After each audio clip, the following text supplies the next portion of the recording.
Losing the ability to live alone can feel like losing yourself. Many fear that nursing homes are the only next step, but they aren't. There is a quieter, more dignified option that protects independence, routine, and peace without surrendering control. There is a quiet moment many people recognize long before they speak it out loud. It is not dramatic. Nothing suddenly collapses. It often arrives disguised as fatigue. A hesitation before climbing the stairs. A pause while holding the kettle, wondering if your hands are steady enough today. Life hasn't stopped, but it has become heavier to carry alone. For years, independence has been more than a lifestyle. It has been proof of capability, self-respect, and identity. So when daily routines begin to demand more effort, the first instinct is often denial. Pride whispers that this is temporary. Fear suggests that admitting difficulty will invite unwanted change. Grief lingers quietly, mourning the ease that once existed. This stage is deeply emotional because it forces an internal reckoning. Not with age itself, but with limits. Limits are not failures, yet they can feel like betrayals of the person you once were. Many seniors continue pushing forward alone, hoping effort will overcome reality. Sometimes it does, for a while. But effort cannot remove risk, and it cannot protect against sudden moments when balance, memory, or strength falter without warning. Living alone becomes dangerous not all at once, but gradually. Groceries feel heavier. Medications become easier to mismanage. A fall, once a distant fear, starts to feel possible. The home that once felt safe begins to hold small hazards. None of this means incapacity. It means the environment no longer matches the body's needs. The most difficult part is not the physical strain, but the emotional silence around it. Many seniors keep these concerns private, worried that voicing them will lead to decisions made for them instead of with them. There is a real fear that acknowledging difficulty means surrendering control entirely. Yet recognizing limits early is an act of wisdom, not weakness. It allows space for thoughtful choices rather than rushed solutions forced by crisis. A fall, an illness, or a sudden hospitalization often removes choice altogether.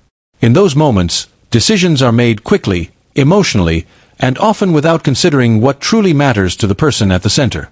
This chapter is not about surrender. It is about awareness. Awareness that independence does not disappear the moment help becomes necessary. It simply changes shape. The question is not whether help will be needed someday, but whether that moment will be met calmly or under pressure. When living alone becomes too heavy, the most powerful thing a person can do is pause and listen to that inner signal. It is not telling you to give up your life. It is asking you to protect it. And once that awareness settles in, another question naturally follows. If living alone is no longer safe, what comes next? For many seniors, the word nursing home carries an emotional weight far heavier than its definition. It is not just a place. It represents a fear of endings, a loss of privacy, a life reduced to schedules designed for efficiency rather than individuality. This resistance is not irrational. It comes from deeply human concerns. The idea of living among strangers, sharing spaces, and surrendering personal rhythms can feel like losing ownership of one's own days. Meals at fixed times. Lights turned off according to policy. Decisions filtered through layers of staff. Even when care is well-intentioned, it can feel impersonal. There is also the fear of identity fading. In environments where routines are standardized, personal history can become invisible. A lifetime of preferences, habits, and independence may be overshadowed by charts and checklists. Many seniors worry that they will be seen primarily as patients, not as people. Emotional isolation is another quiet concern. Being surrounded by others does not always mean feeling connected. Some fear loneliness will deepen rather than ease. Conversations may be brief, surface level, or interrupted. The sense of belonging that comes from familiar neighborhoods and long-standing routines can disappear overnight. None of this means nursing homes are inherently wrong or harmful. For some individuals, they provide necessary medical oversight and safety. But the instinctive hesitation many feel comes from a desire to preserve dignity, not from stubbornness. Another underlying fear is permanence. Once entered, nursing homes are often seen as one-way doors. The decision feels final, leaving little room for adjustment if the environment doesn't fit emotionally. This sense of irreversibility makes the choice feel heavier than it needs to be. Family dynamics also complicate the picture. Seniors may worry about becoming burdens, about costs, or about disappointing loved ones. Others fear losing their voice in decision-making once professionals take over daily care. These concerns are rarely spoken openly, yet they shape how nursing homes are perceived. What is important to understand is that this resistance is not denial of reality. It is a search for alternatives that honor both safety and selfhood. Many seniors are not rejecting help, they are rejecting the idea that help must come at the cost of autonomy. This chapter does not argue against nursing homes. Instead, it explains why so many instinctively place them at the far end of the option list. When independence has defined a life, preserving as much of it as possible becomes a deeply emotional priority. And this leads to an important realization. Perhaps the issue is not the need for care itself, but the form it takes. When people hear the word care, they often imagine constant supervision, medical routines, and loss of personal freedom. But for many seniors, this picture does not match reality. The real need is far quieter and far simpler. Most do not need someone watching every move. They need reassurance. They need help with a few tasks that have become difficult, not control over their entire lives. The difference between care and support is subtle, but profound. Support adapts to the person. It steps in where needed and steps back where it isn't. It respects rhythms, preferences, and privacy. Care, when misunderstood, can feel like replacement. Support feels like reinforcement. Many seniors thrive when they have just enough assistance to remove stress without erasing independence. Someone to help with meals, light housekeeping, transportation, or medication reminders. Someone who shows up consistently, not intrusively. Someone who sees the person, not the problem.